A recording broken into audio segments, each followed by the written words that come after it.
Добрый день, дорогие подписчики и гости нашего канала. Продолжаем тему луков, остановимся на полезных свойствах лука поподробнее. Лук содержит комплекс веществ, это и эфирные масла, и аминокислоты, и углеводы, витамины, фитонциды, макро- и микроэлементы. Он стимулирует эндокринные железы, регулирует пищеварение, снимает воспаление задней стенки глотки. Лук имеет профилактические свойства, используют его при кашле, ангине, простуде, насморке. Лук – это прежде всего антибиотик. Он обладает антибиотическим действием для бактерий. Он снижает холестерин и лечебно действует на сердечно-сосудистую систему. Антиоксиданты лука снимают воспаление. Частое поступление их в организм снижает холестерин крови, не дает образовываться тромбам, снижает артериальное давление. Это и есть хорошая профилактика болезней сердца. Лук – источник антиоксидантов. В красном луке много растительных пигментов, антоцианов и флавоноидов, которые снижают развитие сердечно-сосудистых болезней. Лук при сахарном диабете. Уже через 4 часа после его поступления в организм показатель сахара несколько снижается, что было определено экспериментами. Лук улучшает минеральную плотность костей.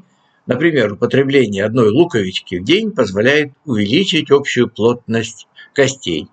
И к тому же люди, скажем так, старшего возраста, регулярно имеющие в рационе лук, на 20% реже имеют перелом шейки бедра, что очень важно. Вещества в луке уменьшают окислительный стресс на клетке, увеличивается концентрация антиоксидантов организма, не дает растворяться костной массе и останавливается, стало быть, остеопороз. Лук полезен для пищеварения, он источник неперевариваемой клетчатки, которая нужна для хорошей работы кишечника. Он нормализует пищеварение, убирает воспаление, улучшает качество кишечной микрофлоры, увеличивает число молочных и бифидобактерий, улучшает обмен кальция, нужного для нормальных костей. Оздоравливает кишечный микробиом, тем самым повышая иммунитет. Лук – полезный, дешевый, доступный продукт питания.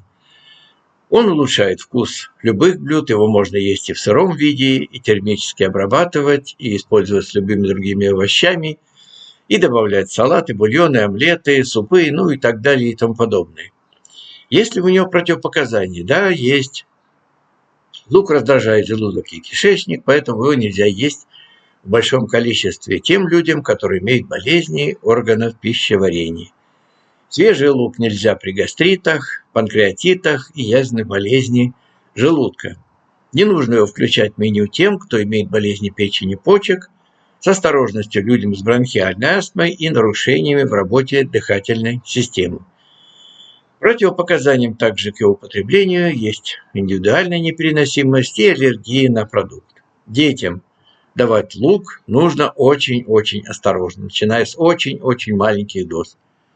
На сегодня все, но продолжение следует. Берегите себя, оставайтесь с нами, подписывайтесь на наш канал, все будет хорошо.